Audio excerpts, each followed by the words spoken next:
Yedidias, ou seja, queridos de Deus, Shalom Adonai Yeshua Elohim, que a paz do Senhor Jesus seja com todos vocês. É uma alegria imensa nós estarmos juntos para a nossa primeira aula do nosso curso teológico especializado em liderança cristã. Louvo a Deus por sua vida, você que ouviu a divulgação, recebeu o convite de alguém e você então entrou para este projeto. Muito obrigado. Eu costumo dizer Todarabá, né? Ou seja, muito obrigado, Todarabá, por me conceder a honra de ser o seu morer, ou seja, seu professor nos próximos 6 meses. Me sinto muito grato e peço a Deus que me dê a graça de edificar a sua vida nesses 6 meses. E eu tenho certeza que este curso será tão proveitoso que a sua vida, não só ministerial, mas em todos os aspectos, não será mais a mesma depois deste curso. Tá? Se você é aluno em algum núcleo de alguma igreja parceira do Instituto Bíblico Teológico Manancial, que está estudando o curso de forma presencial, eu convido você a ficar de pés.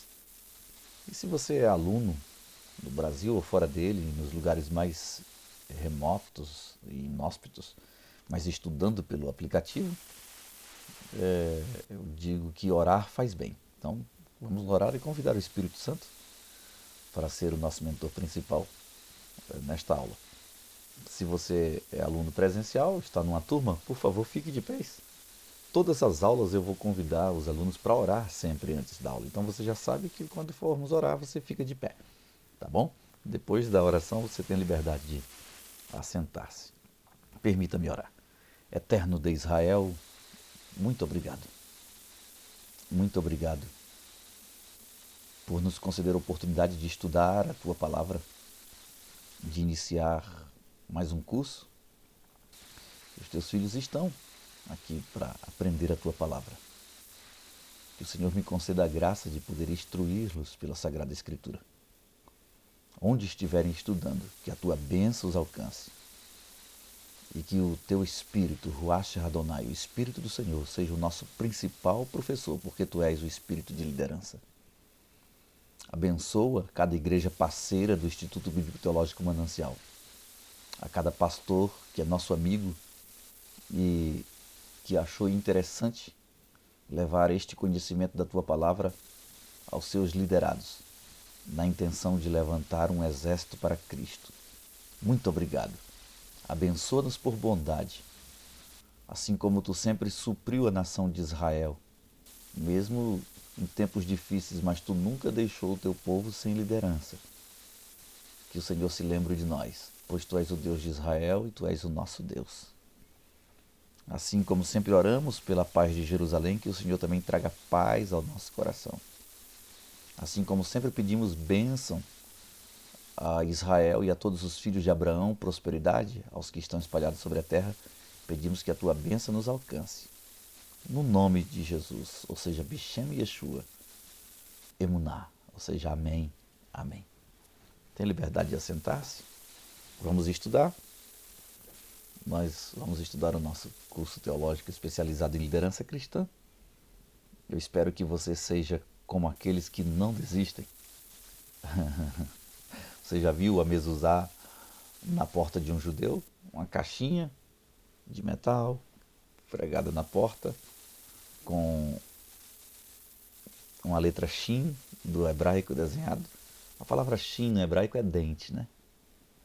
Então o judeu sempre ao entrar e ao sair em casa coloca a mão na mezuzá e faz uma oração. Só que a mezuzá está na mesma altura da boca. Acredite você ou não. Se você se abaixar desde o chão e comece a contar 7 palmos e vai subindo, o 7º palmo dá na altura da sua boca. Não importa se você tem 1,5 m, se você tem 2,15 m. Se você contar 7 palmos, o seu palmo, não o palmo dos outros, 7 palmos é até a altura dos seus dentes. Né? O judeu coloca a mezuzá na porta, na altura do dente, porque sempre ele coloca a mão ali para fazer juramento. O juramento, quando nós fazemos juramento, nós oramos com a mão na altura da boca. Então nós juramos Espero que você agora, por favor, todos, vamos lá? Levante a sua mão, não é acima da cabeça nem abaixo, mas da altura do seu dente. Levante a sua mão da altura do seu dente e diga assim: eu sou. Tá com medo, irmão? Diga assim: eu sou como aqueles que não desistem. Amém? Então, esse é o seu juramento, como aquele que não desiste. E você vai até o final do curso, tá bom? Alguns se cansam e param e caem, mas nós estamos em pé porque o Senhor nos sustenta, né? Nós não afrouxamos, nós não somos como aqueles que desistem. E o judeu sempre faz essa oração com a mão na mezuzá, porque na mezuzá tem a letra Shin, que é a altura do dente.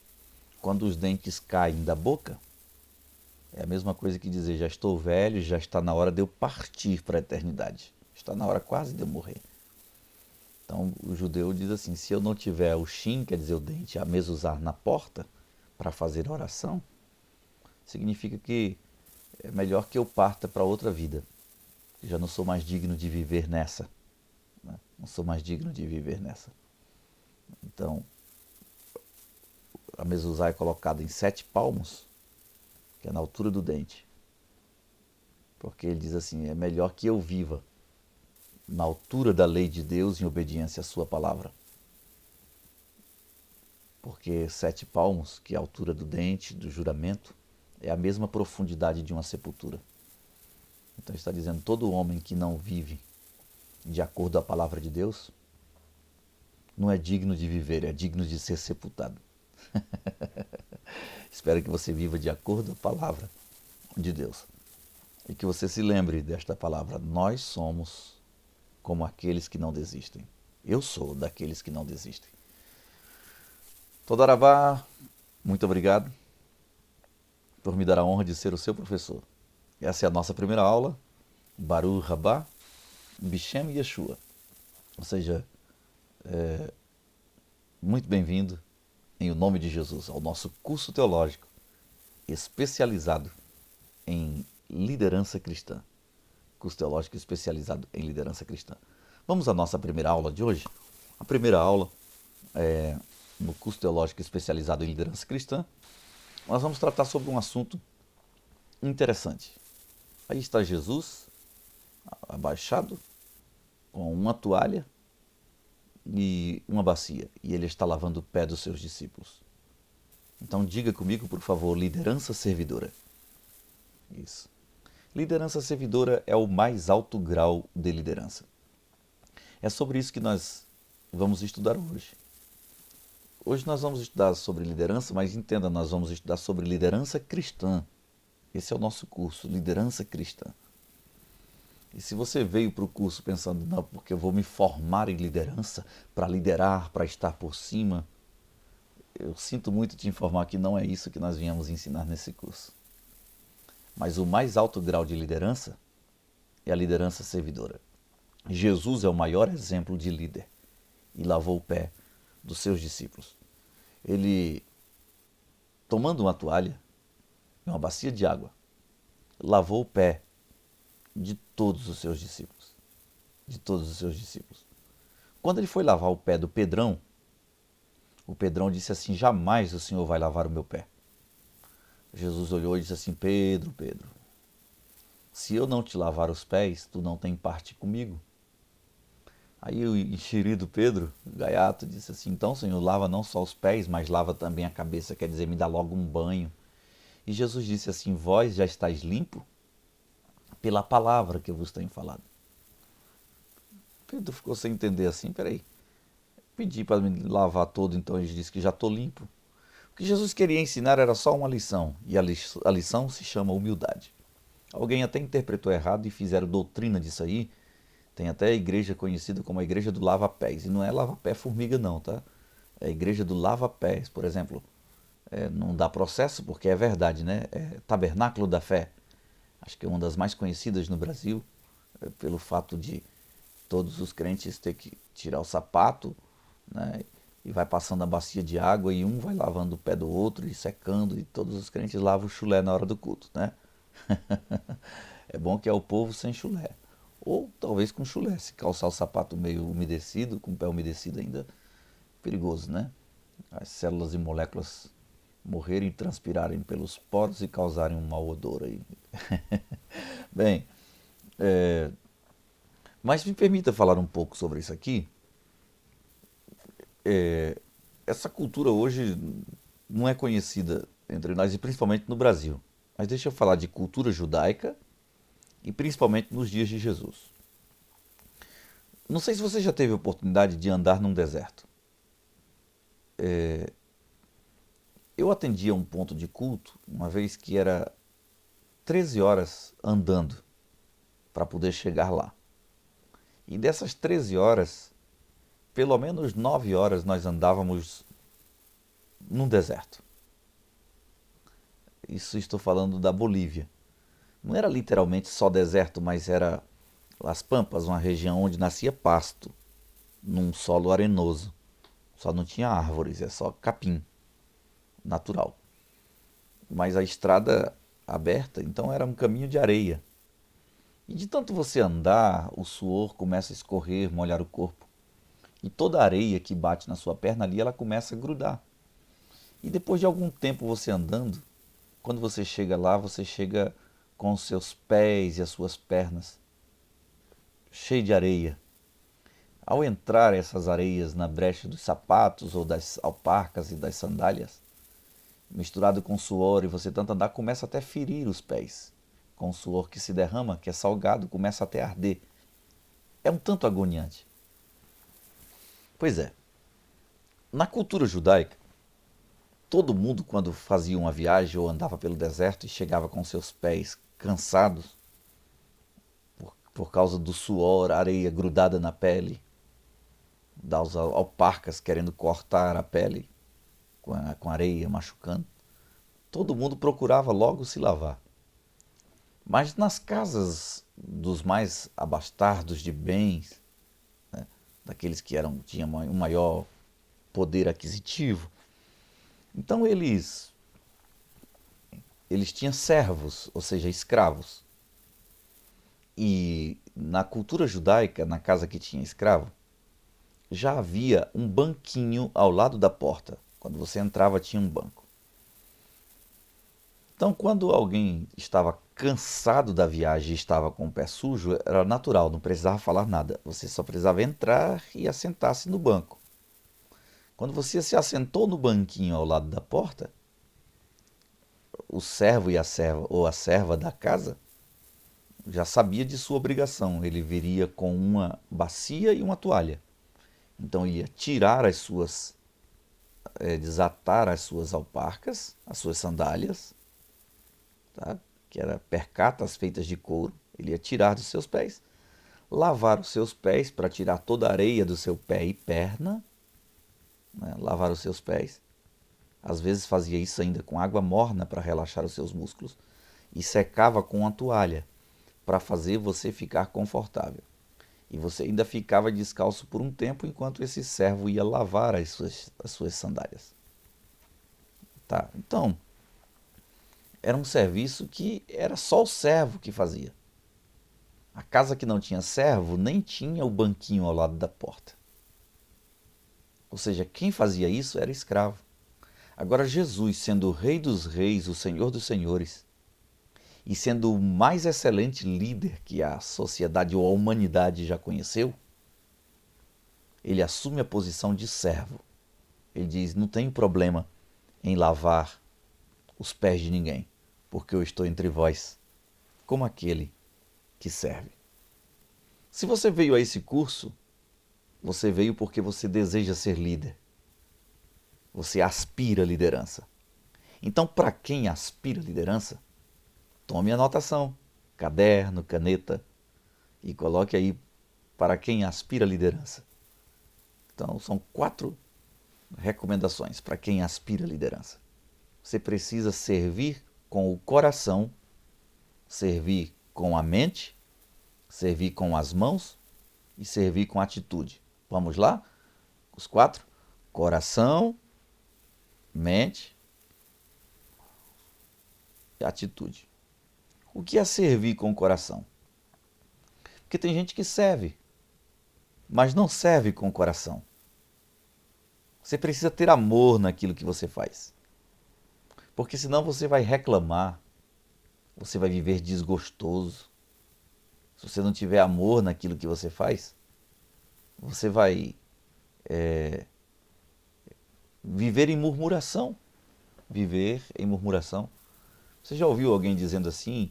É porque mexer com gente não é fácil. Mas também não quer mexer com bicho, né? Não, mexer com. Nunca vi ninguém pior do que o ser humano. É melhor mexer com porco. É melhor mexer com boi. Mas não quer ir mexer com boi, né? E com porco.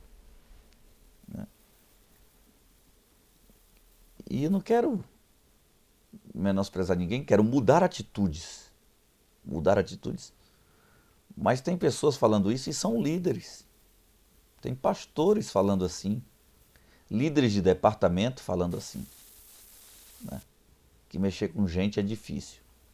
Eu não estou dizendo para você que é fácil.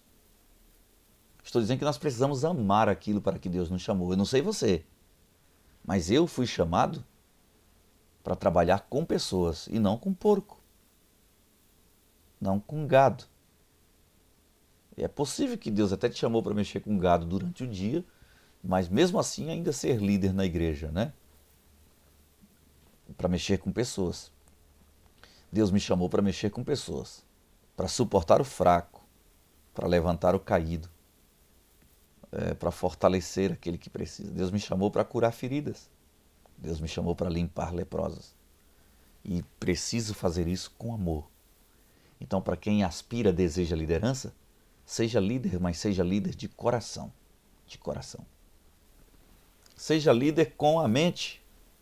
Mente. Sabe o que é isso? Mente fala de planejamento. Mente fala de estratégia. Sim. Mente fala de estratégia. A mente fala de gastar tempo, de projeto. Então seja líder com a mente. Eu vejo pessoas que dizem que amam pregar, querem ser pregador, mas só pegam a Bíblia na hora de pregar. Você sabe, existem pessoas que elas dizem assim, ó, eita, domingo eu que vou pregar.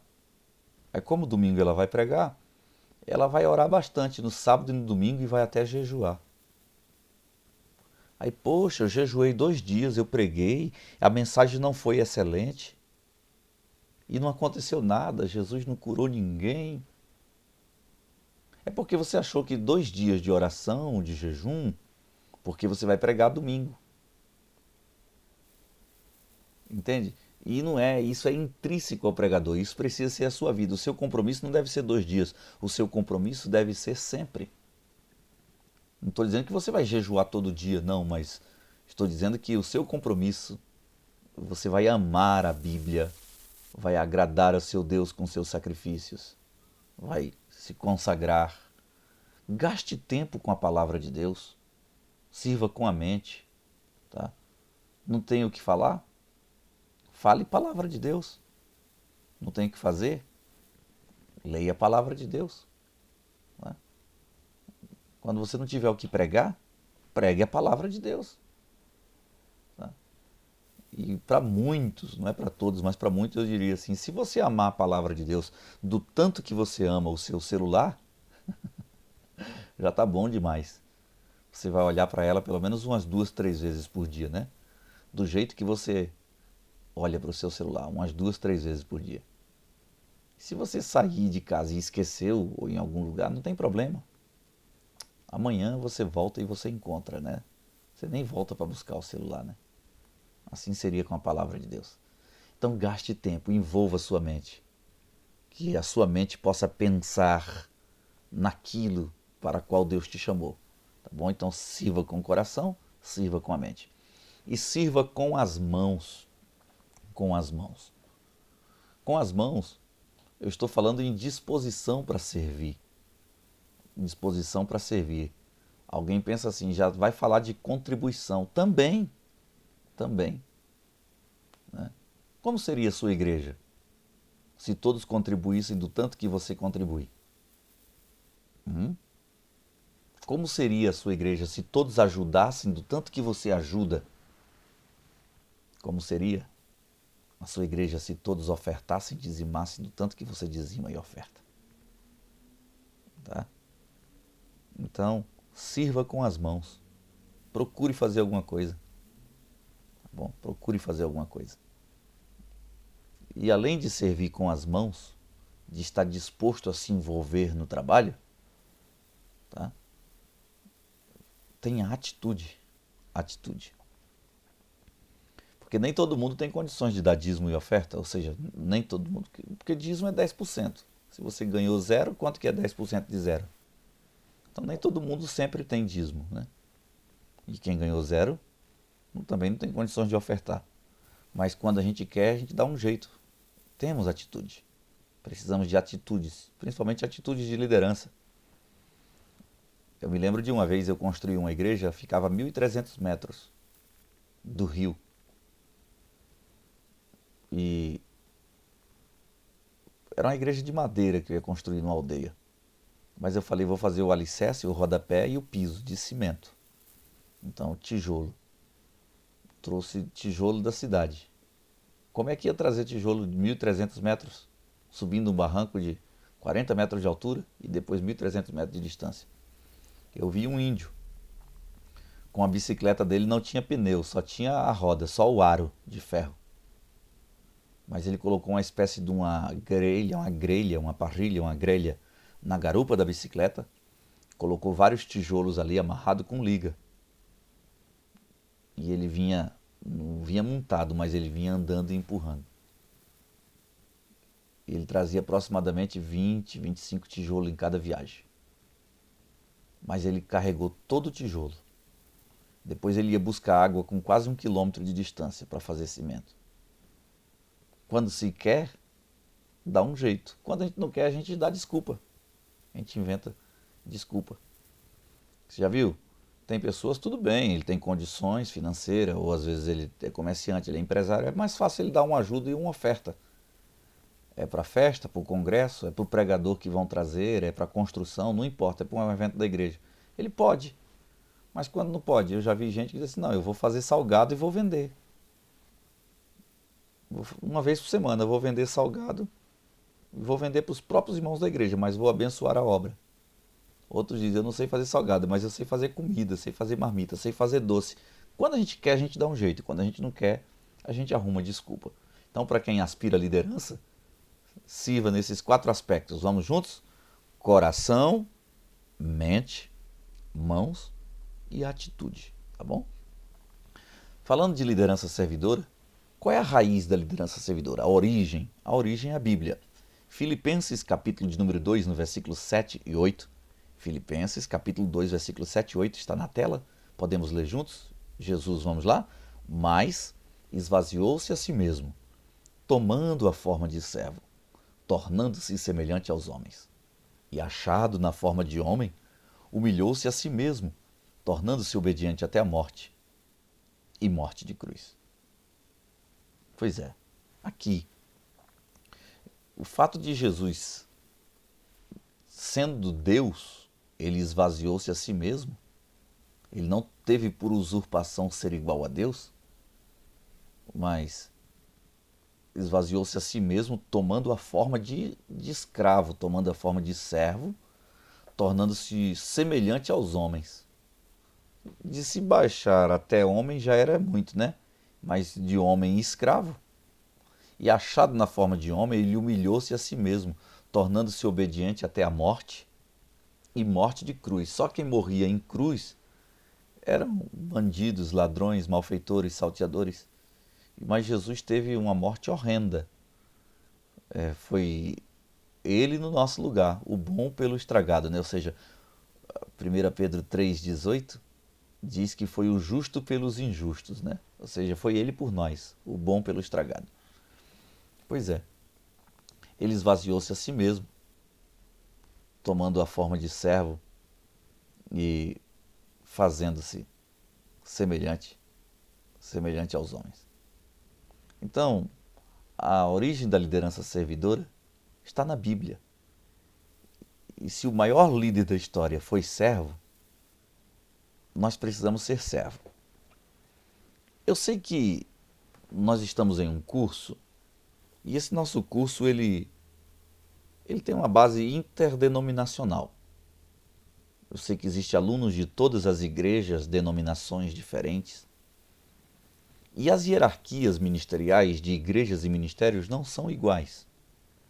Então eu não quero bater tanto nessa tecla. Por exemplo, só para você ter uma ideia do que eu vou falar. Ao longo do curso nós vamos tratar sobre esses assuntos.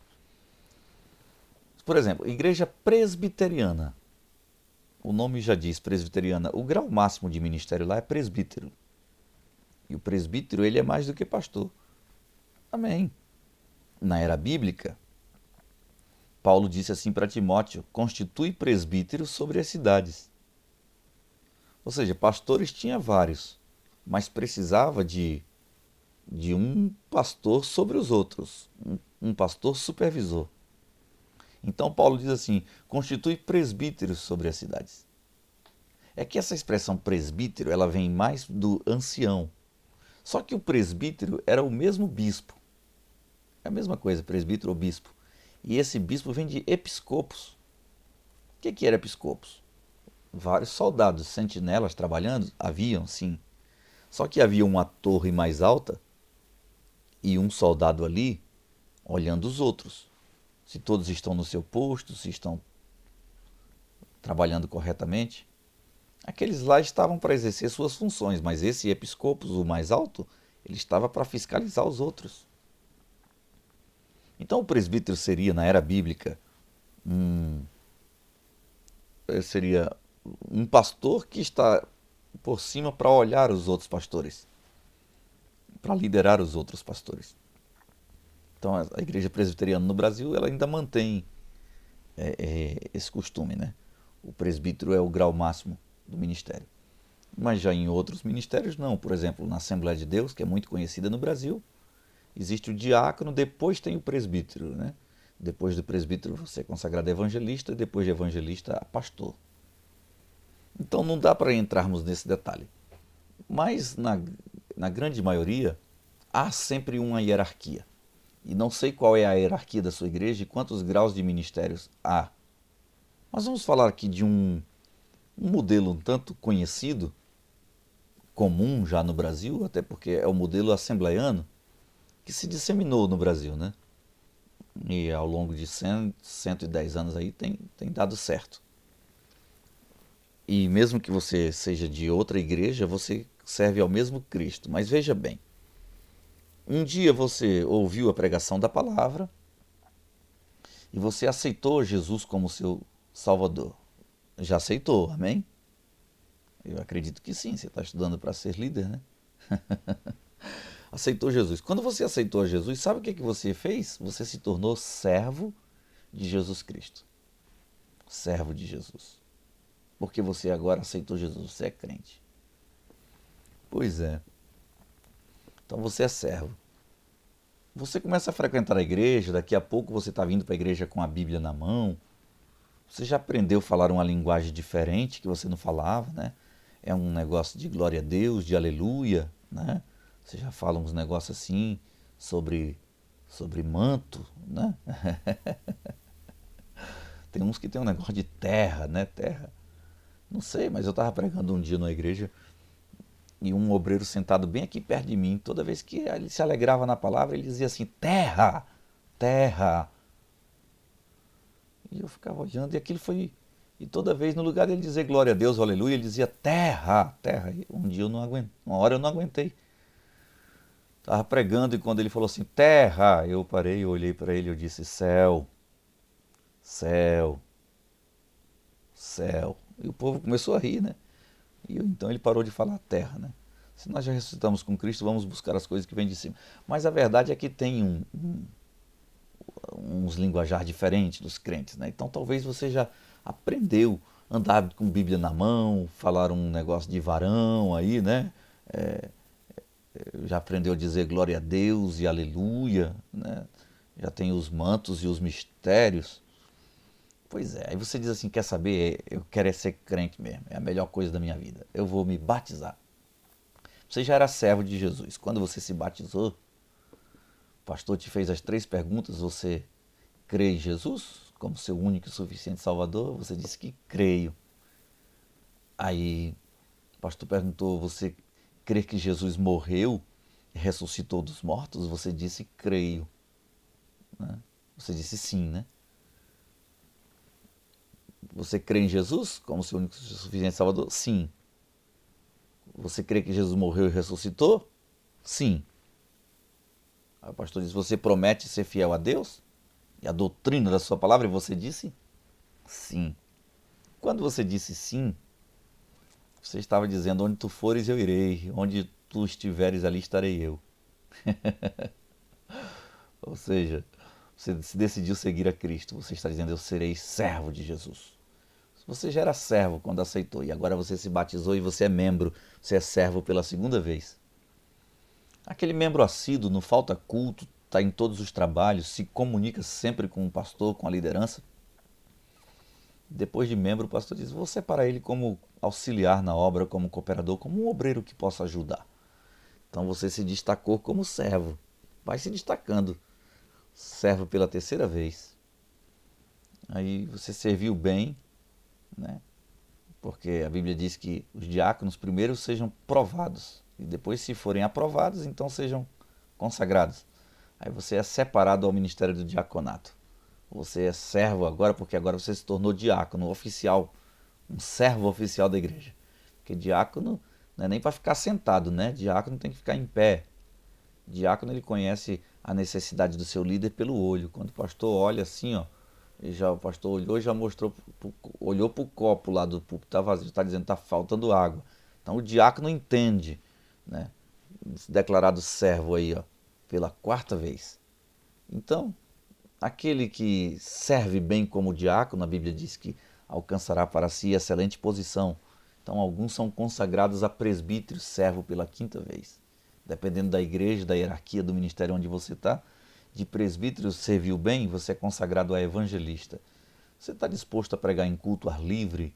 Você está disposto a pregar em cruzadas? Está disposto a fazer viagens missionárias, a pregar em aldeias, a discipular grupos, a ministrar em escola dominical? Se for preciso fazer um batismo, você está disposto a ministrar uma ceia, você está disposto. Serviu bem, então você é consagrado a evangelista, né? Servo 6 vezes. Serviu bem como evangelista. Se você serviu bem como evangelista, então você passou por todas as etapas dentro de uma igreja, foi fiel e obediente em todas elas, você pode ser consagrado a pastor. E quando você é consagrado a pastor, você é 7 vezes servo. O pastor é 7 vezes mais servo do que os outros. É interessante você entender isso, porque 7 é plenitude, quer dizer, o pastor ele é um completo servo, ou ele é plenamente servo. Porque se você não entender isso, você vai incorrer no erro que muitos chegaram, entende? De ser consagrado a pastor. Infelizmente, alguns aceitam Jesus e com menos de um ano de crente, nem passa por nenhuma etapa de ministério e nunca sentou para estudar, que na minha opinião, não sei na sua, estou falando na minha, aquele que não senta para aprender jamais poderá ficar de pé para ensinar. E aquele que não senta para aprender, o próximo passo é apodrecer. Quem não estuda não tem moral para ensinar, certo? Então, alguns nem passam por etapa alguma e já, por incompetências ministeriais, já são consagrados direto ao ministério pastoral. E depois, quando chega ao ministério de pastor, que ele pensa que ser pastor é estar por cima da carne seca, ser pastor é ser bem tratado, ser pastor é ser bem servido, ser pastor é ser honrado. Aí depois, quando ele chega na posição de pastor, ele toma um choque, né? Ele toma um choque. Aí ele viu que ser pastor não era tudo aquilo. Só que ele queria ser grande, mas ele chegou à posição de pastor e descobriu que não é grande. Entende? Então, alguns inventam algumas outras consagrações. Não estou dizendo que todos são assim, porque existem igrejas que têm hierarquia. e ainda tem bispo, né, depois de pastor, amém, né, que é o pastor presidente. Aí na Igreja Católica, além de bispo, ainda tem o arcebispo, que é mais do que o bispo. Entende? É quando os títulos vão ficando pequenos, aí a gente vai procurando novos títulos. É até uma polêmica teológica isso aí, mas, né? Por exemplo, você encontra títulos hoje de apóstolo, apóstolo, amém, dependendo de alguém que tenha uma concepção bíblica que assim fez na sua mente, eu não vou reprovar, entende? Eu diria que no meu pensamento é outro. Mas se alguém acha que recebeu de Deus uma revelação desse tipo, eu espero que realmente você seja apóstolo, saiba o que é um apóstolo, né? E queira viver como tal, né? A ponto de ser decapitado, crucificado, queimado, esteja disposto a tal coisa. Mas na verdade, tem pessoas que, não estou generalizando, mas muitas delas, daqui a pouco querem ser consagradas a serafins, a querubins, a vice-deus, semideus. É quando o título de pastor fica pequeno. O título de pastor fica pequeno, porque cresceram, né, até chegar ao ministério pastoral, eles pensaram que estava crescendo. E a gente no ministério é que nem rabo de cavalo, né, irmão? Quanto mais a gente cresce, rabo de cavalo cresce para baixo, né? No ministério é assim, quanto mais a gente cresce, mais servo a gente se torna, tá bom? Então vamos lá. Mateus capítulo de número 20, o versículo 26 e 27. Está na tela, podemos ler juntos? Vamos lá? Não será assim entre vós. Antes, qualquer que entre vós quiser tornar-se grande, será esse o que vos sirva. E qualquer entre vós que quiser ser o primeiro, será o vosso servo. Bem, essa ocasião aqui, Jesus está falando com uma mulher que eu vejo uma mãe preocupada, né? E que conhecia também a palavra de Jesus. Essa mulher é uma mulher que a sua vida marital não deu certo. Ela não era a esposa de Zebedeu. Não, a Bíblia não chama ela de esposa de Zebedeu. A Bíblia diz assim, a mãe dos filhos de Zebedeu. Ela era só a mãe dos filhos, não era a mulher dele não, tá? Ela chega para Jesus e diz assim, Jesus, promete uma coisa para mim, porque ela sabe que se Jesus prometeu, está prometido. Jesus é Jesus, né, irmão? Promete algo para mim? Jesus disse o que é. Ela disse assim, promete que quando chegar no teu reino, tu vai pegar os meus dois filhos no reino de glória e tu vai assentar um deles à tua direita e outro à tua esquerda. Promete para mim? E Jesus disse assim, não será assim entre vós. Antes, qualquer entre vós que quiser tornar-se grande, será esse o que vos sirva. E qualquer entre vós que quiser ser o primeiro, será o vosso servo. Jesus está dizendo, não vou prometer nada. Prometo não. Até porque no reino do céu as coisas não são desorganizadas. Lá cada um será galardoado segundo as suas obras. Então, quem quiser tornar-se grande, será o que sirva. E qualquer que quiser ser o primeiro, que seja servo. Então Jesus está dizendo, eu vou honrar eles, de acordo com o trabalho deles. Até porque, irmão, no céu tem 25 tronos. O trono do meio é de Deus e do Cordeiro, né? O trono do meio. Aí existe 24 tronos, e a gente pensa assim, 12 à sua direita e 12 à sua esquerda. Será que é? Será que é 12 de cada lado? Ou será que é um círculo de 12 tronos, ou de 24 tronos, rodeando o trono dele? Eu acho que é um círculo e ele está no meio, para não ter essa acepção, tá? De 12 à direita e 12 à esquerda e os mais chegados mais próximos, né? Então no céu não é desorganizado assim, para a mulher querer dizer, coloca um na tua direita e outro na tua esquerda. Esses 24 anciãos, 12 representam 12 tribos de Israel, anciãos de Israel, e 12 representam os 12 apóstolos. E Cristo é o centro, tá? Então é provável que esses tronos estejam montados em circunferência ao redor do trono de Cristo e não 12 de um lado e 12 do outro, mas Cristo está no meio. Tá? Mas a mãe dos filhos de Zebedeu queria que os filhos ficassem um à direita e outro à esquerda. Né? Quem quer ser grande, seja servo, disse Jesus. Jesus disse assim em Lucas capítulo 22, versículo 27, diga comigo essa frase assim, eu estou entre vós como aquele que serve. Diga outra vez. Pois é, estou entre vós como aquele que serve. Como que serve? Jesus conclamava ao tipo de liderança que ele mesmo exemplificava, o de bem servir. É uma característica que é tão incomum naquela época como agora. Difícil encontrar pessoas dispostas a servir. Serem honradas? Serem honradas? É difícil. Tem até gente aí que quando Deus honrar, ela já para de servir, né?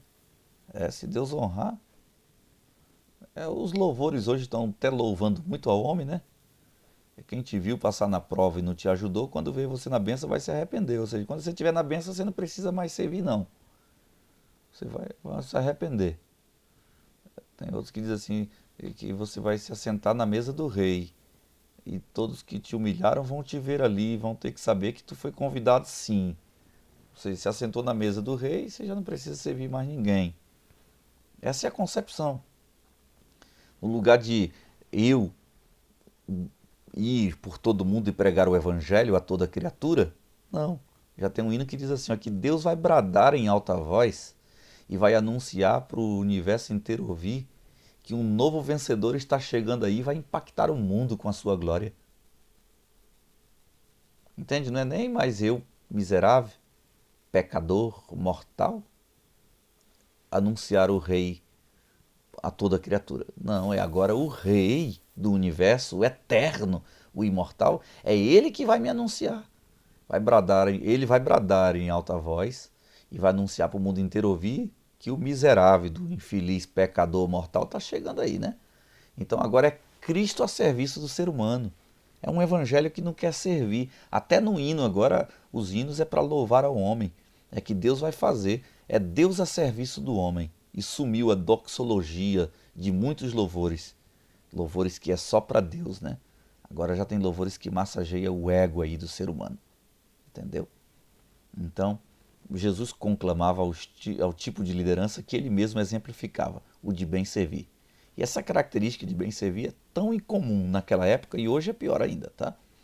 Liderança servidora. Vamos falar aqui de 6 princípios para a liderança servidora. Diga comigo dependência, diga aprovação, vamos juntos?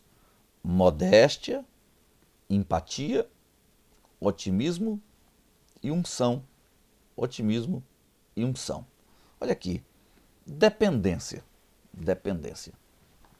Filipenses, capítulo de número 2, o versículo de número 7, ele esvaziou-se a si mesmo, tomando a forma de servo, fazendo-se semelhante aos homens.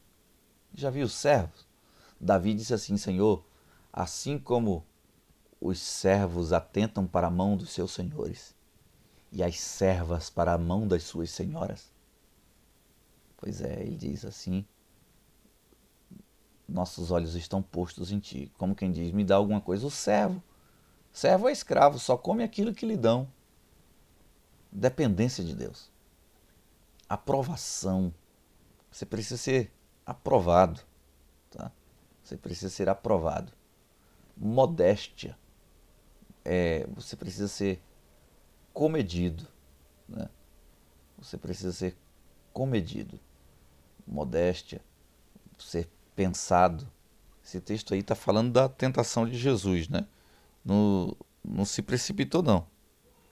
Não se precipitou. Não. Jesus, se fosse outro, disse assim, não, eu tenho mesmo capacidade para transformar pedra em pão. Ah, eu tenho. Não, eu tenho coragem de me lançar daqui para baixo e os anjos vai. Não, você precisa ser moderado. Tá? Empatia.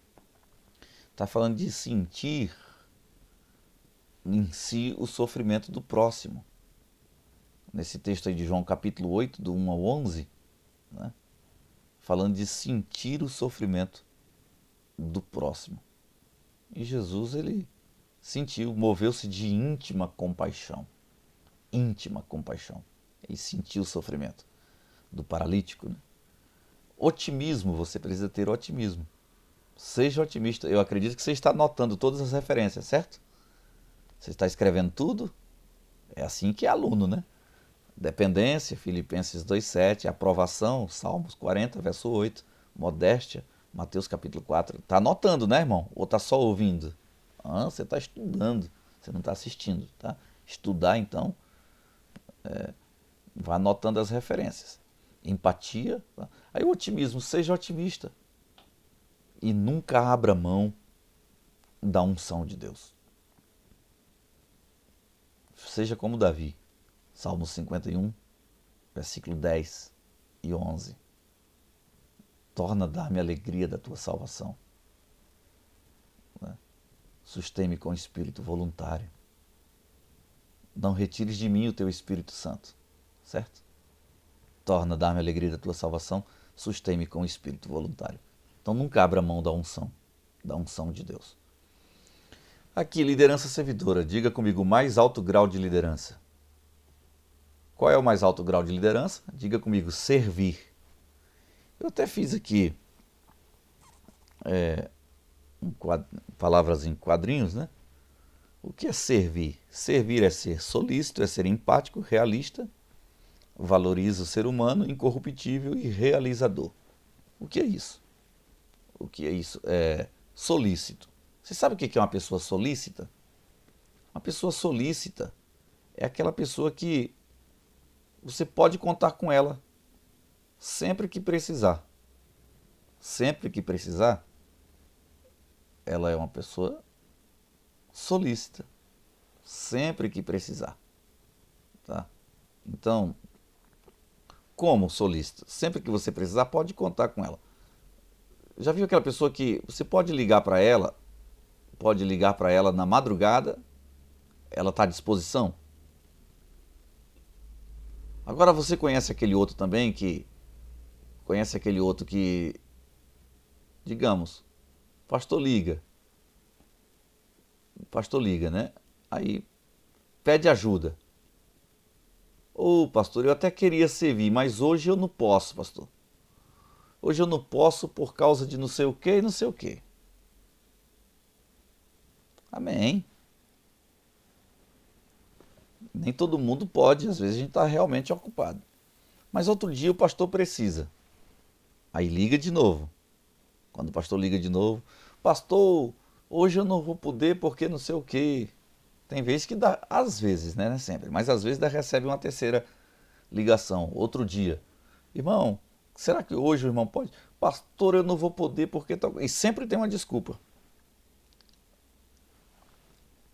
Você acha que as pessoas são bestas que vão ligar para você 50 e 10 vezes e sempre ficar ouvindo um não? Ah, mas é porque eu estava, pastor, realmente eu não podia. Amém. Realmente você não podia, mas enquanto você não podia, tinha um outro que também não podia, mas se esforçou e fez. Aí liga para você uma vez, você não pode, mas tem um outro que pode. Liga para você a segunda vez, você não pode, mas tem um outro que pode. Liga para você a terceira vez, você não pode, tem um outro que pode. Você acha que ele deve ligar para você quantas vezes? Eu vou dizer assim, você é lindinho, né? Do papai. Só que lindinho do papai é bom de ser colocado no colo e levar uns tapas na bunda, né, irmão? Porque as pessoas acham que a gente é otário, porque pastor tem que ser humilde mesmo, então deve ligar para mim, que sou o engraçadinho de Jesus Cristo. Liga para mim 50, 10 vezes, pastor. Que eu vou sempre falar não da tua cara, mas mesmo assim depende de mim. Não, irmão, se você não quer, tem outro que quer, tá? Tem pessoas que são solícitas, pode contar com ela. Mesmo ela não podendo, tem vezes que ela dá um jeito. E tem outros que só sabem dar desculpa. Hoje eu não posso por causa disso, eu não posso por causa daquilo, eu não posso por causa de não sei o quê. Não posso, não posso, não posso. Nunca vai poder. Seja solícito. Seja empático. Empático é sentir em si o sofrimento dos outros. Jesus, ele olhava para as pessoas enfermas, problemáticas, e Jesus movia-se de íntima compaixão. íntima compaixão. Compaixão. A palavra paixão significa sofrimento. Você já assistiu algum filme da Paixão de Cristo? Não é sofrimento de Cristo? Pois é, paixão é sofrimento. Você já viu que a gente só é feliz enquanto ama? Meu Deus, quando a gente se apaixona, acabou a felicidade. A gente se apaixona, a gente já não dorme mais direito, a gente já não come mais direito, a gente já não pensa mais direito. Oh, paixão, meu Deus do céu. Paixão. Paixão é sofrimento. Então, compaixão é com sofrimento. Quando Jesus moveu-se de íntima compaixão, ele pegou o sofrimento da pessoa e trouxe para dentro dele. É sentir em si o sofrimento alheio. O líder precisa ter esse sentimento. Ser empático. Tá? É realista. Realista. Porque se você não for realista, você vai dar passos maiores do que a perna. Tá? Eu sei que existe a questão da fé. Existem os sonhos, né? Mas também existe delírios, precisa ter cuidado. Então devemos ser realistas, tá bom? Você precisa valorizar o ser humano. Valorizar o ser humano. Por exemplo, tem gente que pensa que, sabe os meus adultérios, os meus pecados, os meus vícios? Tem gente que pensa que Cristo, quando morreu na cruz, levou esses meus pecados. Não. Ele não levou esses meus pecados. Você sabe que pecado que Cristo levou? Cristo levou sobre si o nosso pecado. Qual era o nosso pecado? O pecado original. A nossa natureza pecaminosa, herdada de Adão, foi crucificado com Jesus. Agora é claro que para os meus pecados diários, sempre que eu recorrer ao sacrifício de Jesus, eu terei perdão. Mas porque se for assim, porque se Cristo tivesse levado os pecados meus diários, então existem pessoas que estão mais perto de Deus do que outra. Por exemplo, a pessoa ela é meio mendigo, sujo, drogado, viciado. Ela está longe de Deus. Mas o camarada que usa o azarro, perfume caro, o seu terno é Hugo Boss, sua gravata é de duplo fio, o seu relógio é um Cartier, certo? O seu óculos é Chilibin, o seu sapato é cromo alemão, entende? Ela usa tudo do mais caro. Ela é um promotor de justiça, um oficial da lei, anda de terno e gravata. Que distância ele está de Deus? Alguém pensa assim que para esse aqui, que está bonitinho e cheiroso, ele está mais perto de Deus ou está mais fácil do que o outro que é mendigo, porque o outro é mendigo e está na calçada sujo e drogado. E às vezes aquele pobre miserável está na calçada já por causa da caneta desse outro lindão, bonitão aqui. Entendeu? Se colocar na balança de Deus, o sujo e o limpo estão todos na mesma distância. Então não tem um pecador mais perto, outro mais longe. Para Deus estão todos destituídos da glória e separados por causa não dos pecados do dia a dia, e sim pelo pecado herdado de Adão. Essa natureza pecaminosa precisa ser crucificada em Jesus. Quando você reconhece isso, você se aproxima de Deus. Aí haverá perdão sim para os pecados do dia a dia. Então valorize o ser humano, que eu quero dizer. Você precisa olhar para o mendigo e ver nele um pastor. Você precisa olhar para uma prostituta e ver nela uma professora de escola dominical, uma serva de Deus. Existe transformação, valorize as pessoas. Somos chamados para isso. Seja incorruptível. Incorruptível. Quer servir a Jesus de verdade? Eu já passei por ocasiões em que eu estava sendo aparentemente honrado no ministério, assumindo trabalhos melhores, salários melhores. E eu dizia, mas tem gente até com mais chamada do que eu, por quê que está me honrando e me valorizando desse jeito?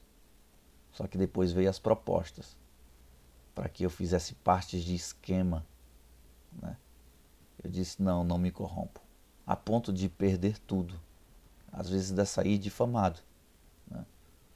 Me lembro de uma ocasião, eu era líder de uma secretaria de missão muito grande, tá? Era 110 igrejas, 110 igrejas. Essa secretaria de missão, ela rendia mensalmente entre 70 a seus 110 mil reais, variava, 70 a 110 mil reais. Só que desse dinheiro de missão, aproximadamente 10 mil reais ia para a obra missionária. A gente sustentava aí uns 8, 10 missionários, dava mil e alguma coisa para cada um. Então eles mandavam foto e mandavam vídeos, e com esse dinheiro aí já dava para fazer o movimento e o povo chorar e tirar a oferta para a obra missionária. Pouco dinheiro ia para a obra missionária. E mais de 60, 70 mil todo mês, para onde ia? Para a volta da pá. Era um dinheiro que desaparecia, porque o caixa de missão não era um caixa da igreja, era como se fosse um caixa 2, um caixa paralelo. Não tinha direito a uma prestação de conta. Entende? Quando eu vi que aquilo estava errado, eu não estava concordando com aquele estilo de liderança, fui reclamar. Começaram a querer me comprar com casa boa, com carro bom. Até que eu disse, não dá, não dá. A obra missionária é obra missionária, precisa ser levada a sério. Eu tive que romper com aquela liderança. Então, seja incorruptível. Tenha o seu compromisso com Deus, não se corrompa, faça a obra de Deus. Seja realizador. Eu disse agora há pouco que você precisa ser realista. Tá? Cuidado, seja realista, mas não seja pessimista. Seja realizador.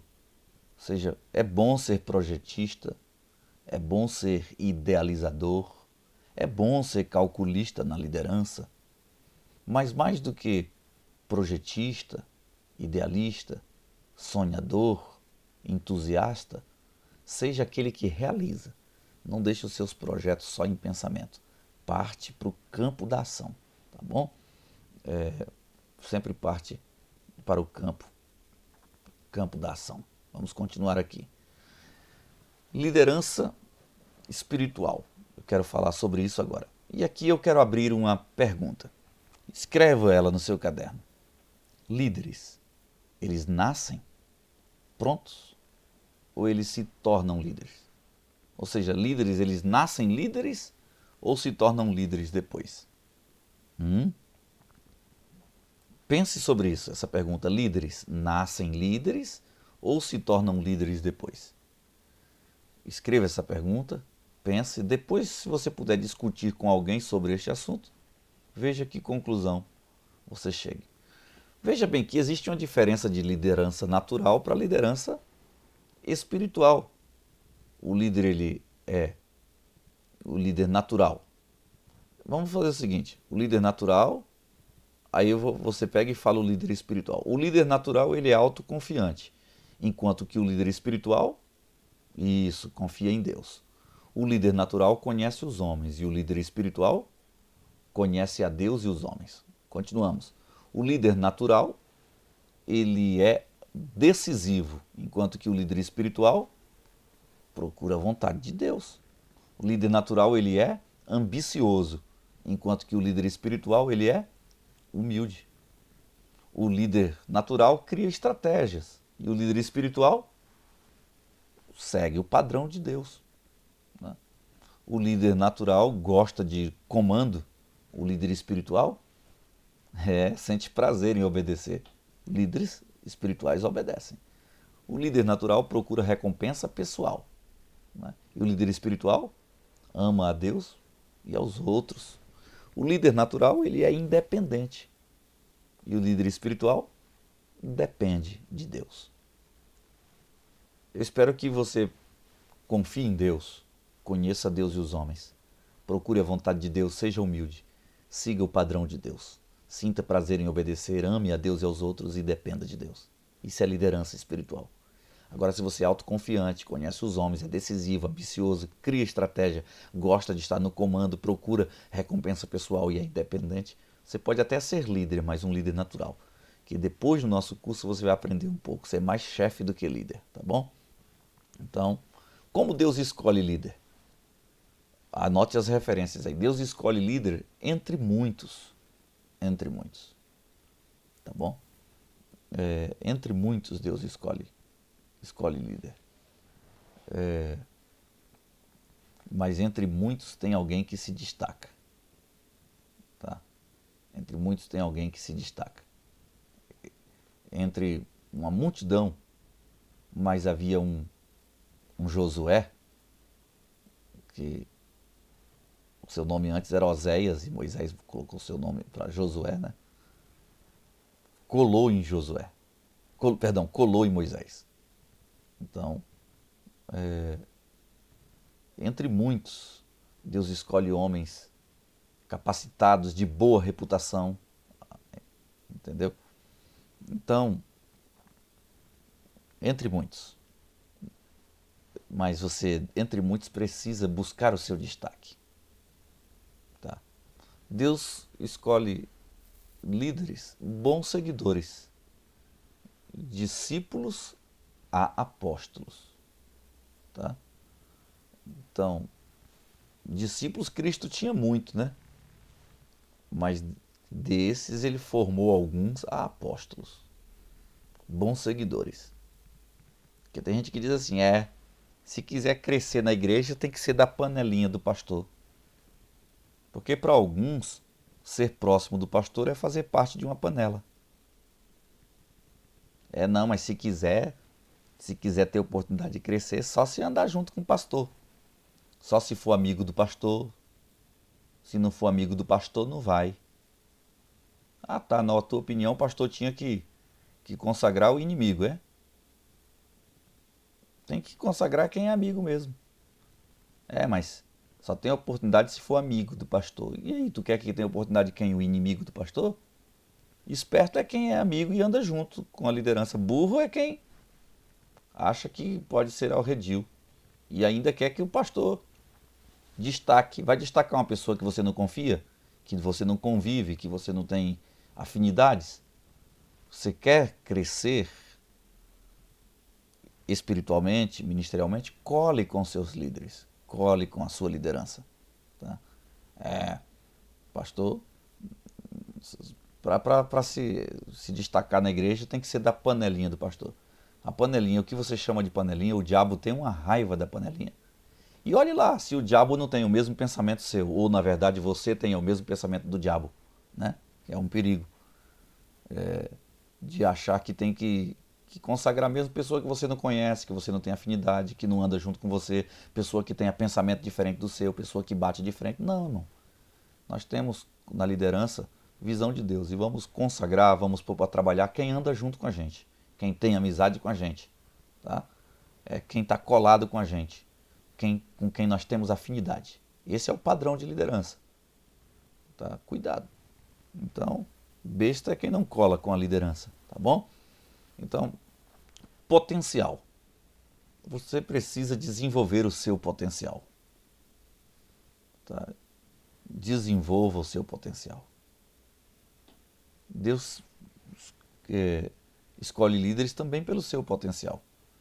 Tem pessoa que ela diz assim, quando eu for obreiro eu vou estudar teologia. Não, você tem que estudar antes de ser.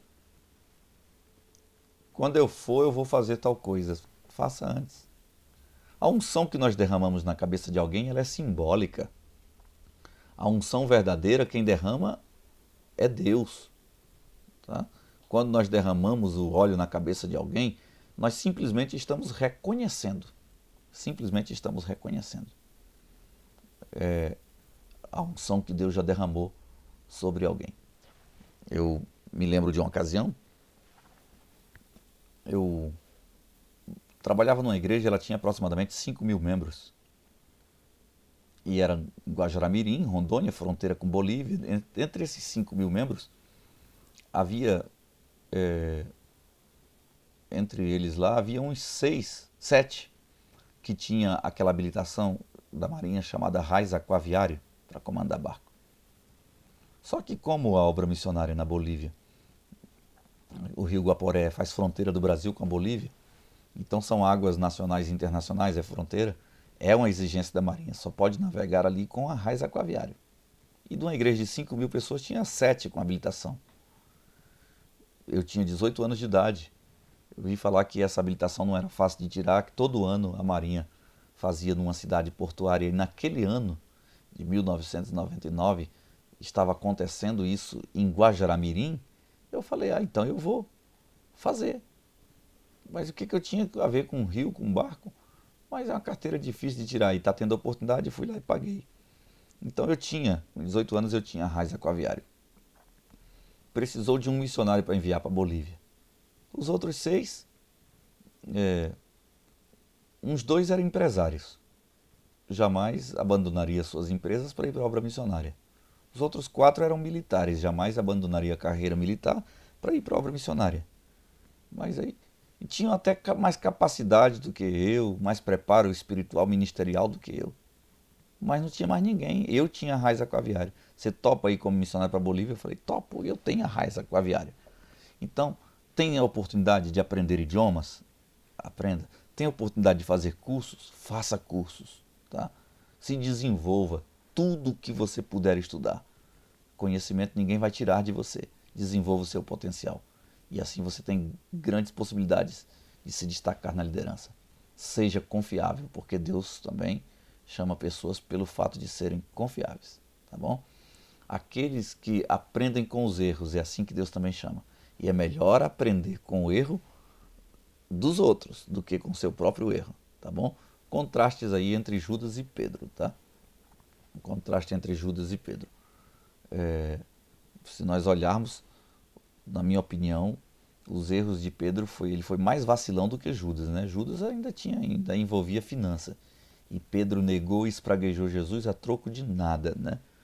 A troco de nada. Mas foi ao arrependimento, né? E o outro foi ao remorso, né? Deixa eu falar aqui da qualidade de liderança servidora. Diga comigo caráter, diga comigo visão e diga comigo competência. Aqui está o tripé da liderança servidora.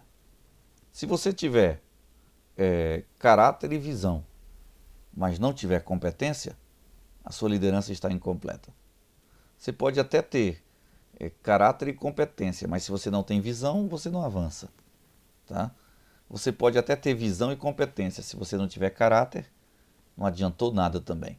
Tá? Então precisa ter o tripé. Se você tiver caráter, visão e competência, aí você está completo formando a liderança servidora. Tá bom? Então, o que liderança servidora não é? Não é liderança burocrática. Tá? O que é uma liderança burocrática? Legalismo. Liderança burocrática tudo na burocracia. Né? Por exemplo, nessa liderança burocrática aí, já encontrei pessoas que precisando de uma cesta básica, mas aí tinha uma burocracia. Não, para receber cesta básica tem que fazer o cadastro da igreja. E a irmã que faz o cadastro só chega depois de amanhã. Mas uma criança chorando com fome não dá para esperar, né, irmão? Será que não dá para dar a primeira cesta básica sem o cadastro? Né? Mas tem lideranças que são burocráticas. Então, os assuntos são polêmicos. Mas eu evangelizei tribos não alcançadas. A cidade mais perto, 2 dias e 2 noites de barco. Um povo totalmente marginalizado, longe da sociedade. E lá é normal. Um menino de 12 anos de idade, 11, 12 anos, começou a se encontrar com uma menina de 11, 12 anos no mato. Pois é. Aí de repente ele conta só pro melhor amiguinho dele. Ou ela pra melhor amiga dela, né? Só que o melhor amigo conta pro outro melhor amigo. Quando olha, a aldeia inteira tá sabendo. Fulano e fulana estão se encontrando no mato. 11, 12 anos de idade. Se encontrando como namorados, né? Então todo mundo tá sabendo. Aí junta os pais.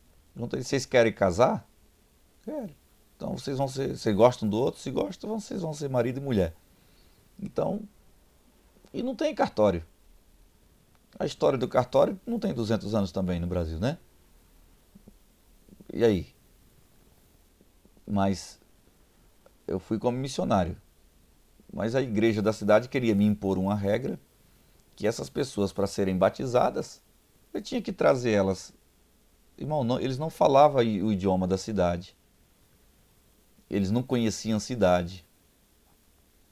Entende? Uma vez eu trouxe o Felipe Guarena, um índio, um menino de 11 anos, para a cidade. E tudo que ele viu, ele voltou para a aldeia entusiasmado. E ele contando. Lá na cidade, não precisa fazer a dança da chuva. Tem um negócio que você roda assim e chove. Está falando do chuveiro. Né? Está falando do chuveiro.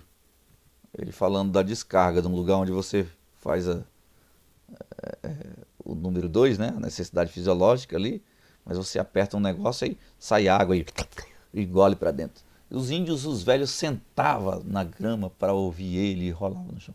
Ele dizendo que lá na cidade os nossos caminhos são bem grandes, abertos, e a terra é preta e dura. Ele está falando do asfalto na rua. Só que na beira do nosso caminho tem uma planta, uma árvore. Ela não tem folha, mas ela nasce cipó. Está falando do poste de energia. Não tem folha, né? Mas tem fio, né? Os fios. Aí diz só que lá no alto nasce uma fruta como se fosse um abacate, que durante a noite ela acende. Então aqueles postes, aquelas plantas sem folhas, mas com fio plantado na beira do caminho. Tá, isso é um índio descrevendo a cidade. Eu tenho que trazer, na opinião da igreja, eu tinha que trazer esse povo para a cidade, fazer eles casarem em cartório. Eles não sabiam nem o que era cartório, para poder ser batizado e entrar em comunhão. Então isso foi um alvo de grande discussão na Semadeiron, na Convenção da Assembleia de Deus do Estado de Rondônia, para resolver esse problema lá. Tá? Então é muito legalismo, muita burocracia. Aí existe a liderança autocrática. Autocrática é o autoritarismo, a pessoa manda sozinho. Eu mandei, tá mandado. Aqui é do meu jeito. Escreveu e não leu, o pau comeu. Tá? Porque comigo é preto no branco. Pau e pedra é pedra. E assim, sim, não, não. E que passadice é procedência maligna. Até existe teor verdadeiro nessas palavras, mas não precisa ser com tanta grosseria. Tá? A liderança permissiva, ela negligencia. Liderança permissiva, já não é autoritário. Mas aí todo mundo manda, cada um faz o que quer. Né? Aí o povo é como se não tivesse liderança. Cada um faz o que quer. Aí tem a outra liderança celebridade, que é a idolatria. Tem igrejas aí de famosos, né? E o povo, a igreja está lotada só por causa do líder que é famoso. Né? E mesmo ele tendo a igreja dele lá, mas se ele chegar numa cidade, ele para e junta 10 mil pessoas. E o povo gosta, né? De celebridade. Mas tem uns que não são famosos, mas até para falar com ele dá trabalho, né? Para marcar uma hora de gabinete, de clínica pastoral, misericórdia. Tem a liderança solitária, que é o individualismo. Já viu? Tem pastor que não tira férias. Não, não posso tirar férias. Ah, não, mas se eu não estiver aqui, o trabalho não anda. Se eu não tiver, a igreja para. Não. Tem pastor que ele é porteiro, ele é pastor, ele é o músico, ele é o pregador, ele tira oferta, ele faz tudo. Ele é individual, dê oportunidade para as outras pessoas. As pessoas só aprendem a trabalhar trabalhando. E tem outro que é a liderança de orquestra. Não sei se você sabe o que é uma orquestra. A dependência excessiva. Se um tocou fora da nota, não, tem que ser na mesma partitura. O instrumento precisa estar bem afinado, né? E eu sou maestro, se eu não tiver, a banda não toca, entende? Uma liderança de orquestra. E de repente, não, para, teu instrumento está totalmente desafinado, ou você faz direito ou não faz. Eu sei que as coisas para Deus precisam ser organizadas, mas precisamos ter cuidado. Cuidado em que sentido? Nós vamos trabalhar com pessoas que erram, tá? E não pode ser como uma orquestra, a dependência excessiva, né? A partitura tá ali, e se não for desse jeitinho as coisas não vai, entendeu? Então, liderança, o modelo de Jesus, as competências-chave para o sucesso. E eu quero falar aqui sobre 10 competências de um líder, um perfil de liderança. Empatia, escuta ativa, saúde plena, consciência moral, persuasão, conceituação, previsão e planejamento, mordomia e construção de comunidades. E ainda compromisso com o crescimento das pessoas. Empatia. Pedro disse na sua primeira epístola, capítulo 3, versículo 8. Leiamos juntos? Finalmente, sede todos de um mesmo sentimento, compassivos, cheios de amor fraternal, misericordiosos e humildes. Misericordiosos e humildes. Deve ter todos o mesmo sentimento. Se todos tiverem o mesmo sentimento, vamos sentir a dor das pessoas, vamos ser cheios de amor fraternal, vamos ser misericordiosos e vamos ser humildes. Falta muito essa qualidade aí, humildade, né? Tem muita gente aí sem o kippah na cabeça. Não estou dizendo literalmente o kippah, mas você precisa ser humilde. A presença de Deus não fica em cima do soberbo. Quando você inchar o seu peito, empinar o seu nariz, o kippah cai de cima. A presença de Deus não fica em cima do soberbo. Se você não for humilde, jamais você terá capacidade de sentir os sentimentos do próximo. Seja empático. Escuta ativa. Escuta ativa. Tá?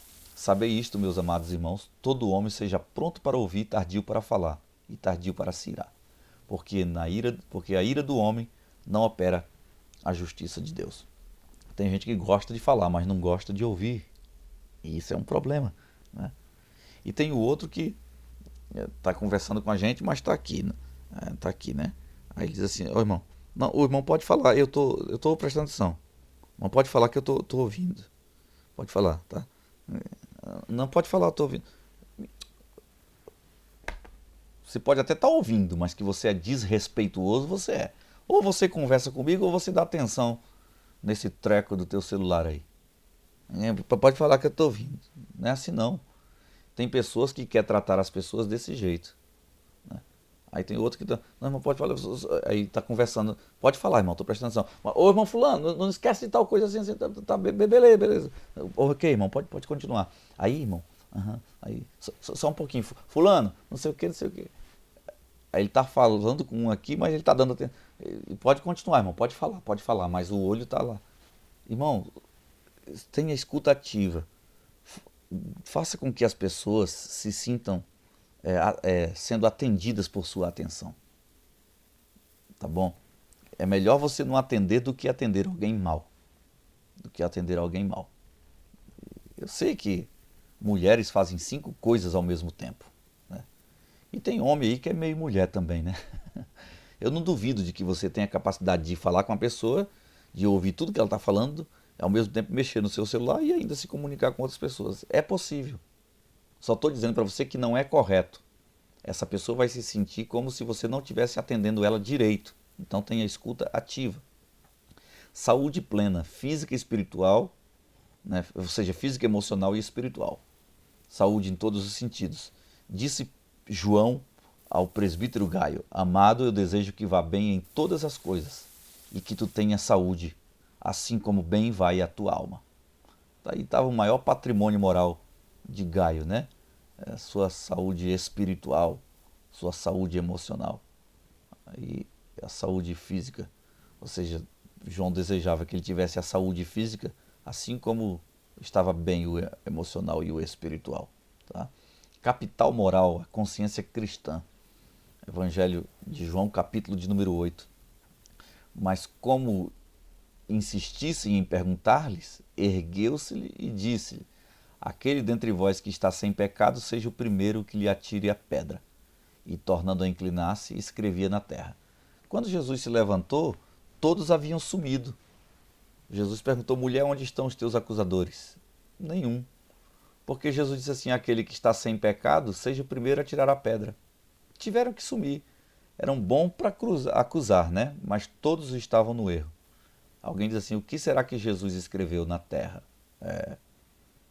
Porque o texto aí diz que pegaram uma mulher, e pegaram esta mulher, era a 3ª hora do dia, ou seja, 9 da manhã, e trouxeram ela para Jesus e disse assim: essa mulher foi pega em pleno ato de adultério e Moisés disse que nós devemos apedrejá-la. E tu, o que dizes?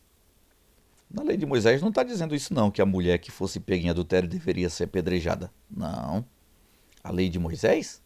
A lei de Moisés estava dizendo que aqueles que fossem pegos em adultério deveriam ser apedrejados. Não era a mulher, tinha que ser os dois.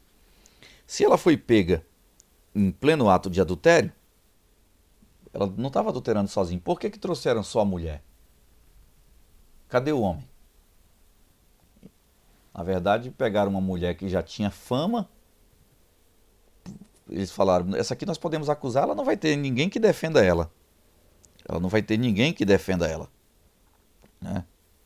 Então, não vai ter ninguém que defenda. Eles começaram a acusar. Começaram a acusar. Mas ela não foi pega em adultério. Ela poderia até ser adúltera, mas ela não foi pega em adultério. Jesus inclinando na terra, né? Aí Jesus escreveu assim, ó. 7. Não adulterarás. 8. Não dirás falso testemunho. Jesus está numerando no chão aí os 10 mandamentos. Qual que é o número 7? Não adulterarás. Vocês estão acusando que ela adulterou. Só que o número 8 é não dirás falso testemunho. O que vocês estão fazendo é acusação falsa. Se ela foi pega em ato de adultério, era para ter trazido os dois. Quando Jesus escreve assim no chão, 8, não dirás falso testemunho, foram saindo de um a um.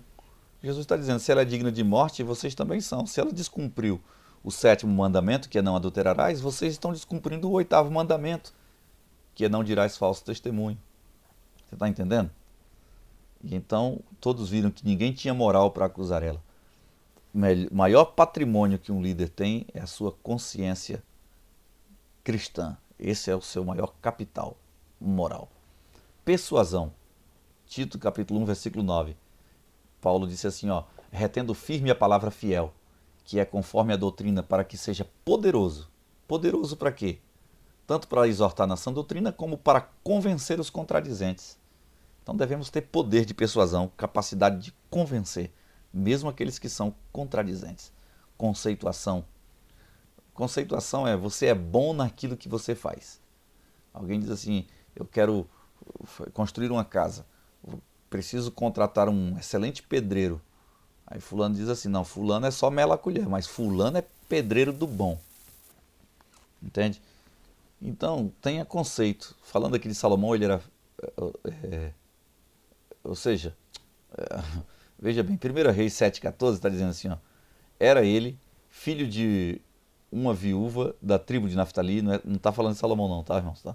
E fora o seu pai um homem de Tiro, que trabalhava em bronze, e ele era cheio de sabedoria. Isso aqui está falando de Urão-Abiú, tá? Urão-Abiú, o construtor do templo de Salomão. Ele era cheio de sabedoria, olha o que se falava dele. Ele era de entendimento e de ciência para fazer toda sorte de obra de bronze. E este veio ter com o rei Salomão e executou todas as suas obras. As pessoas davam testemunho de Urão-Abiú, porque ele era uma pessoa que entendia dos assuntos. Ó, e Salomão, 1 Reis capítulo 3, versículo 11. Deus diz assim, ó, pelo que Deus lhe disse, porquanto tu pediste isso, e não pedistes para ti muitos dias, nem riqueza, nem a vida dos teus inimigos, mas tu pedistes entendimento para discernires o que é justo. Tá? Aí vem Deus dizendo assim, ora, Deus deu a Salomão sabedoria e muitíssimo entendimento, conhecimentos múltiplos como a areia que está na praia junto ao mar. E a fama de Salomão correu sobre a terra. O que eu quero dizer é que seja excelente, seja excelente. Se você for porteiro, seja o melhor porteiro. Se você for músico, tenta ser o melhor, tente desenvolver, ensaie. Se você é azulejista, seja um excelente azulejista. Se você é carpinteiro, seja excelente carpinteiro. Se você é pedreiro, não faça lambança, não. Tem gente que faz um piso do banheiro, quando joga água, a água corre para o outro lado e não para o lado do ralo. Sabe nem bater um nível. Seja excelente naquilo que você faz, tá bom? Previsão e planejamento. Tá? Calcule tudo que você faz. Faça projetando. Inclusive no seu ministério, né? Cada curso aí é um tijolo, né, no seu ministério. Lucas capítulo 14, versículo 28 ao 31. Podemos ler juntos? Está na tela. Vamos lá? Pois qual de vós, querendo edificar uma torre, não se senta primeiro a calcular as despesas para ver se tem com que acabar? Continuamos? Para não acontecer que depois de haver posto os alicerces, e não a podendo acabar, todos os que a virem comecem a zombar dele, dizendo, este homem começou a edificar e não pôde acabar. Eu vou dar uma pausa aqui, no versículo 29. Eu conheci uma pessoa em Foz do Iguaçu. Ele gastou muito dinheiro num terreno fazendo as sapatas para um prédio. E ele tem estrutura ali para construir um prédio de 20 andares. Mas ele quebrou financeiramente e parou nas sapatas do prédio. Entende? E ele está lá com o terreno dele para vender. Só que como ele tem aquela estrutura, ele pede muito caro no terreno. E por causa disso, ele não vende o terreno. E também ele não tem dinheiro para construir o prédio. Fez sem projetar e parou pelo alicerce. Não seja assim você. Vamos juntos no versículo 31, vamos lá? Ou qual é o rei que, indo entrar em guerra contra outro rei, não se senta primeiro a consultar se com 10.000 pode sair ao encontro do que vem contra ele, ou com 20.000? Então o que Jesus está falando é, as pessoas que são líderes precisam projetar, fazer tudo de forma pensada. Mordomia. Mordomia não é deitar no sofá o dia inteiro e se coçar não, tá, irmão? Mordomia é administrar aquilo que Deus colocou na sua mão com responsabilidade. Vamos juntos? Mateus 10, verso 8. Vamos lá? Curai os enfermos, ressuscitai os mortos, limpai os leprosos, expulsai os demônios, de graça recebestes, de graça dai. Então, administre o que Deus deu na sua mão, tá bom? O que Deus deu na sua mão. Então, construção de comunidades. João capítulo 11, versículo 52. Vamos juntos? Ora, isso não disse ele por si mesmo, mas sendo sumo sacerdote naquele ano, e profetizou que Jesus havia de morrer pela nação, e não somente pela nação, mas também para congregar num só corpo os filhos de Deus que estão dispersos. Essa é a função de Jesus, viu? Ele morreu não só pela nação de Israel, mas para congregar num só corpo os filhos de Deus que estão dispersos. Jesus morreu para formar comunidade, para que as pessoas não andassem sozinhos, para que um juntasse grupo com mais 3 e depois os grupos se juntassem. É isso que Jesus faz, tá? Não ande sozinho. Então, é necessário ter compromisso com o crescimento das pessoas, tá? Jesus, ao desembarcar, ele viu uma grande multidão e compadeceu-se deles, porque eram como ovelhas que não têm pastor. Ele começou-lhe a ensinar-lhes muitas coisas, muitas coisas. Então, Jesus estava preocupado com o crescimento das pessoas. Você já pensou em congregar numa igreja 10 anos, uma igreja que não te oferece nada, que você não cresce em nada, intelectualmente, espiritualmente? Nós precisamos nos preocupar com o crescimento das pessoas. Estejamos de pés? Permita-me orar com você? Permita-me orar? Eterno de Israel, sou grato ao Senhor por tua bondade. Muito obrigado a Deus, no nome de Jesus Cristo, por nos conceder vencermos a primeira aula deste seminário, deste curso. Pai, que os meus irmãos sejam fortalecidos a irem até o final, que sejamos como aqueles que não desistem. Seja sobre nós a tua bênção e abençoa, Deus, cada igreja parceira e cada aluno. Bishem Yeshua, Emuná.